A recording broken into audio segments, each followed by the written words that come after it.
Hello guys, welcome to the trader Serena. So let's see कल indices को किस तरीके से ट्रेड कर सकते हैं, उसके पीछे का लॉजिक क्या है। तो सिंपली प्राइस को अगर देखोगे, कल हमने प्लान किया था मार्केट यहाँ से एक रिवर्सल आया है तो मार्केट को ऊपर जाने देना। या तो मार्केट ऊपर जाके इस तरीके का पैटर्न बनाए तो हम यहाँ पे इनिशिएट करेंगे, या तो मार्केट यहाँ आके हॉल्ट करेगा फिर ब्रेकआउट देगा, हम तब प्लान करेंगे। अभी अगर देखोगे मार्केट को यहाँ पे आया, अच्छे से होल्ड भी किया कि यहाँ से जब निकल रहा था ना, तो भी मैंने भी एक एंट्री बनाई थी बिकॉज़ यहाँ पे एक एम पैटर्न फेल किया था। रिवर्स आने वाला तो हो सकता, मैं एक्सपेक्ट कर रहा था कि मार्केट अभी ब्रेक कर देगा बिकॉज़ अच्छा कहीं न कहीं खुद को होल्ड कर रहा था मार्केट, लेकिन ऊपर की साइड नहीं गया और मैंने ऑप्शन बाइंग के लिए प्लान किया था। इसकी वजह से थोड़ा ना ज़्यादा एसएल हिट हुआ, 60-70 पॉइंट का एक एसएल हिट हुआ because as a option seller sell किया होता, तो हो सकता था मैं कॉस्ट टू कॉस्ट ही यहाँ पे निकलता था, लेकिन ऑप्शन बाइंग किया था। अराउंड 1 हावर मार्केट ऊपर की साइड मूव किया, कुछ मोमेंटम हुआ नहीं, उसकी वजह से प्रीमियम डीके होना शुरू हो गया था, तो उसकी वजह से कुछ एसएल हिट हुआ। लेकिन कोई इश्यू नहीं है, देखो कोई प्रॉब्लम नहीं है, मार्केट 1-2 एसएल लेगा, ठीक है, कोई इश्यू नहीं है। लेकिन मार्केट जिस हिसाब से ट्रेड कर रहा है और जहाँ पे ट्रेड कर रहा है ना, वहाँ से एक मोमेंटम आएगा। हो सकता है 100, 200, 300 पॉइंट की 3-4 एसएल हिट हो जाए, कोई इश्यू नहीं है। लेकिन एक प्रॉफिट मिलेगा, अगर 1000 पॉइंट का भी एक प्रॉफिट अगर कैप्चर कर लिया तो फिर कोई इश्यू नहीं है। फिर ये पूरे रिकवर भी हो जाएँगे और प्रॉफिट भी मिल जाएगा, और यहाँ पे ऑलरेडी हमको कुछ ना कुछ प्रॉफिट मिलते हुए आ रहे हैं, थोड़े-थोड़े छोटे, लेकिन छोटे-छोटे प्रॉफिट से इतना बड़ा कुछ मोमेंटम मिला नहीं। बिकॉज़ मार्केट कहीं शार्पली मूव नहीं किया कहीं पे भी। इसकी वजह से ना क्या हो रहा था, मार्केट नीचे आ रहा था, ऊपर जा रहा था, नीचे जा रहा था, ऊपर जा रहा था। उसकी वजह से उतना कुछ मोमेंटम मिला नहीं। अगर ऑप्शन बाय किए होंगे तो उतना ज़्यादा प्रॉफिट भी नहीं मिला होगा। एज़ अ ऑप्शन सेलर थोड़ा ठीक-ठाक प्रॉफिट मिला होगा, लेकिन मोमेंटम मार्केट में बहुत बड़ा नहीं हुआ है। अभी अगर देखोगे मार्केट कहीं न कहीं खुद को होल्ड कर रहा है। डेली कैंडल पे अगर जाओगे आप, तो आपको दिखेगा जिस तरीके से हम प्लान कर रहे हैं कि मार्केट, मैंने आपको सुबह ही बताया था, मार्केट को ना हॉल्ट होना चाहिए। यहाँ पे अगर ये हॉल्ट किया ना तो एक अच्छा प्राइस एक्शन मिलने वाला है फिर। अभी अगर देखोगे कहीं न कहीं खुद को हॉल्ट किया है और ये एरिया अभी मल्टीपल टाइम रिटेस्ट कर चुका है। यहाँ पे जब ये मार्केट सेकंड टाइम आया था, ये सेलिंग के लिए आया। ये थर्ड टाइम फिर से आया, ये फोर्थ टाइम आया। अभी अगर देखोगे ये सेलिंग के लिए नहीं आया। सेलिंग को अगर देखोगे आप, सेलिंग जब भी आती है फास्ट, मार्केट सेलिंग के लिए आया, फास्टली आया, मार्केट सेलिंग के लिए आया। अभी अगर देखोगे यहाँ पे, देखो मार्केट पहले दिन सेलिंग के लिए आया, अभी लेकिन खुद को होल्ड कर रहा है। मतलब कहीं न कहीं यहाँ पे अभी सेलिंग के लिए हम प्लान नहीं कर सकते, हमको वेट करना चाहिए कि हाँ, मार्केट में एक ब्रेकआउट आ सकता है। इस तरीके से कुछ प्लान आउट होना चाहिए। आई होप ये पॉइंट आपको समझ में आ रहे होंगे। लेट्स सी इन 50 मिनट में देख लेते हैं किस तरीके से प्लान आउट होना चाहिए। देखो एसएल हिट हो गए, उससे कोई इश्यू नहीं है, एसएल हिट होने ही वाले हैं। Is a part of game, लेकिन एज़ द ट्रेडर आपको छोड़ना नहीं है ऐसी प्लेसेस जहाँ पे मार्केट मोमेंटम कर सकता है। बिकॉज़ अगर मार्केट मोमेंटम कर गया, आपने तब पैसा नहीं बनाया, तो फिर ये तो, अगर जब ये साइडवेज़ मार्केट बनने वाला है, ये साइडवेज़ मार्केट में तो आप पैसा देने ही वाले हो मार्केट को। फिर उससे बेटर है कि जब मार्केट मोमेंटम हो तब अच्छी क्वांटिटी में ट्रेड प्लान करो, जिससे कि अगर प्रॉफिट मिला तो वेल एंड गुड, अच्छा एक प्रॉफिट मिल जाए। अभी अगर देखोगे मार्केट को, मार्केट खुद को होल्ड कर रहा है, ये कहीं न कहीं ये स्क्वायर जैसा बना लिया है। अभी इसको किस तरीके से प्लान करेंगे? सिंपल रखेंगे, मार्केट अगर गैप डाउन अगर खुल रहा है, तो यहाँ से मैं सेलिंग के लिए तो प्लान करूँगा। इसके नीचे जो कि लेवल है 46,300 के नीचे मैं सेलिंग के लिए प्लान करूँगा, लेकिन मेरी क्वांटिटी 50% रहेगी। फिर मार्केट अगर फिर से नीचे आ रहा है, अगर प्राइस एक्शन बना के 50 मिनट में, तो मैं कुछ क्वांटिटी ऐड करूँगा, थोड़ी कुछ क्वांटिटी ऐड कर सकता हूँ। लेकिन लेट्स सी कि मार्केट अगर फ्लैट खुल रहा है, इसी एरिया में खुल रहा है, और अगर मार्केट ऊपर की साइड अगर डायरेक्टली क्रॉस भी कर रहा है ना, तो भी मैं एंट्री बनाने वाला हूँ, बिकॉज़ मार्केट कहीं न कहीं मल्टीपल टाइम यहाँ पे भी अभी रिटेस्ट कर चुका है। यहाँ पे अगर देखोगे 1 टाइम, ये सेकंड टाइम जब गैप अप खुला तब, ये थर्ड टाइम आया, ये फोर्थ टाइम आया। अभी अगर ब्रेक करेगा तो हो सकता है यहाँ से एक शार्प मोमेंटम हमको डायरेक्टली मिल जाए। तो यहाँ पे अगर ऊपर की साइड निकलता है तो मैं डायरेक्टली बाइंग करने के लिए प्लान करूँगा, लेकिन अगर नीचे की साइड आता है तो थोड़ा कम क्वांटिटी पहले, फिर उसके बाद अगर और नीचे आ रहा है, फिर से अगर नीचे आ रहा है, तब जाके कुछ क्वांटिटी, लेकिन थोड़ा-सा नेगेटिव ही ओपन होना चाहिए, पॉजिटिव नहीं ओपन होना चाहिए। मार्केट अगर यहाँ कहीं पे ओपन हो रहा है, फिर ये बाइंग का ही मार्केट है। अगर मार्केट थोड़ा-सा नेगेटिव ओपन हो रहा है, यहाँ पे कहीं तो, या यहाँ पे कहीं तो ओपन हो रहा है, या यहाँ पे कहीं तो ओपन हो रहा है, ये थोड़ा-सा नेगेटिव हो सकता है। हो सकता है मार्केट थोड़ा-सा नीचे की साइड आ जाए, या तो हो सकता है फर्स्ट हाफ में नीचे की साइड आए, फिर सेकंड हाफ में ऊपर की साइड निकल जाए। लेकिन एग्रेसिव बाइंग हमको इस एरिया के ऊपर ही मिलेगी। यहाँ पे मार्केट जब तक नहीं निकलता है, 45,700 700 के ऊपर जब तक निकलता नहीं है मार्केट, तब तक मैं एग्रेसिव बाइंग के लिए प्लान नहीं करने वाला हूँ, और मेरा जो मोमेंटम रहेगा वो मैं बाइंग के लिए, बाइंग के साइड ही प्लान कर रहा हूँ। अभी तक कुछ ब्रेकआउट फेलियर का सिनेरियो दिख नहीं रहा है। अगर ब्रेकआउट फेलियर जब होगा तब हमको दिख जाएगा। ओके, आई होप ये पॉइंट आपको समझ में आएंगे। लेट्स सी निफ्टी 50 को देख लेते हैं।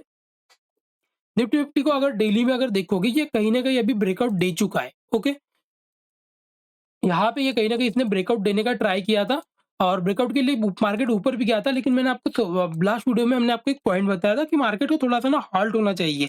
यहाँ से बिकॉज़ ये डायरेक्टली नीचे से मूव कर रहा है, तो फिर इतना ना पोटेंशियल नहीं मिलता है मार्केट को ब्रेकआउट देने के लिए। तो यहाँ पे अगर ये 1-2 दिन हॉल्ट कर गया ना, फिर अगर मूव कर रहा है, तो फिर ये एक अच्छा प्राइस एक्शन है। या तो ये डायरेक्टली यहाँ से निकलता है ना, तो भी अच्छा एक प्राइस एक्शन है।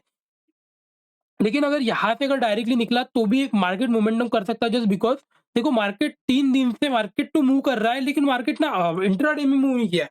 तो देयर आर चांसेस कि हाँ, इंट्राडे में मोमेंटम मार्केट में मिल सकता है, और जिस हिसाब से निफ्टी बैंक दिख रहा है, आई विल प्रेफर कि निफ्टी बैंक में ट्रेड करना instead of Nifty 50, because Nifty 50 move कर चुका है ऑलरेडी, नीचे से मूव करते हुए आ रहा है। अगर ये हॉल्ट करके फिर ब्रेक कर रहा है, तब ये अच्छा रहेगा, और ये ऑल टाइम हाई लगा चुका है, तो निफ्टी बैंक में अभी भी पोटेंशियल है, मार्केट और मोमेंटम कर सकता है। आई होप ये पॉइंट आपको समझ में आ रहे होंगे।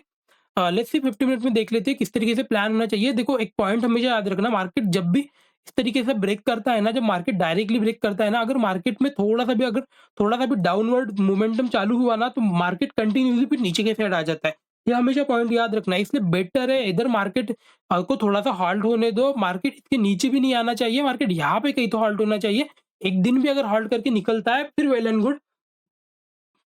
डायरेक्टली भी निकल रहा है तो भी ट्रेड कर सकते हो, कोई इश्यू नहीं, लेकिन थोड़ा क्वांटिटी कम रखना, बिकॉज़ थोड़ा-सा जब तक एक पुल बैक या तो हॉल्ट नहीं होता है, तब तक थोड़ा एग्रेसिव मत होना। आई होप ये पॉइंट आपको समझ में आ रहे होंगे। लेट्स सी 50 मिनट में देख लेते हैं किस तरीके से प्लान कर रहे हैं। मार्केट अभी भी बुलिश दिख रहा है, जहाँ से अगर देखोगे थोड़ा-सा डाइसी क्लोजिंग दिया, थोड़ा-सा नेगेटिव क्लोज दिया है। लेकिन स्टिल ये बाइंग का ही मार्केट है, अभी भी ये नेगेटिव कहीं हुआ नहीं है। नेगेटिव ये कब होगा, अगर ये कल थोड़ा-सा गैप डाउन अगर खुल रहा है, तो फिर ये नेगेटिव हो सकता है। हाँ, हो सकता है मार्केट नीचे की साइड आए थोड़ा-सा। फिर ये गैप ये फिल करने के लिए ट्राई भी कर सकता है। तो सिंपल रखेंगे, मार्केट अगर नेगेटिव खुल रहा है, इस एरिया को अगर देखोगे, ये मल्टीपल टाइम रिटेस्ट कर चुका है। यहाँ से अगर सेल करोगे, इतना एक टारगेट दिख रहा है, लेकिन क्वांटिटी थोड़ा कम रखना, सेलिंग के साइड, बाइंग की साइड ही प्लान करना। बाइंग की साइड तभी प्लान करेंगे, मार्केट यहाँ से अगर देखोगे फ्रेश सेलिंग थोड़ी-सी स्टार्ट हुई है। मार्केट को इसके ऊपर जाने दो, यहाँ पे अगर होल्ड करके फिर से अगर निकल रहा है, तो ये एक अच्छा सिनेरियो है मार्केट में बाइंग के साइड प्लान करने के लिए। तो 22,200 के ऊपर ही हम बाइंग के लिए प्लान करेंगे। बीच में अगर खुल रहा है तो वेट एंड वॉच का ट्रेंड रहेगा, मार्केट को देखना पड़ेगा क्या मार्केट ऊपर के साइड 100 पॉइंट ऊपर या 100 पॉइंट नीचे के साइड जब निकलेगा, हम तभी जाके कुछ प्लान करेंगे। आई होप ये पॉइंट आपको समझ में आ रहे होंगे। तो अंडरस्टैंड करना प्राइस को, प्राइस देखो 3 दिन से मूव तो नहीं किया है, लेकिन ऊपर के साइड मूव कर रहा है, बट इंट्राडे में मूव नहीं कर रहा है। तो इंट्राडे में देयर आर चांसेस कि मार्केट मूव करे। हो सकता है अपर साइड मूव करे, हो सकता है डाउन साइड मूव करे, breakout failure, we don't know क्या होगा मार्केट में। बस प्लान करना दोनों साइड, जिस साइड मार्केट जब जाएगा ना, तभी प्लान करना। आई होप ये पॉइंट आपको समझ में आ रहे होंगे। लेट्स सी फिन निफ्टी को देख लेते हैं। फिन निफ्टी का चार्ट मैंने थोड़ा देखा नहीं हो, तो एक बार इसको डेली पे देख लेते हैं किस तरीके से दिख रहा है।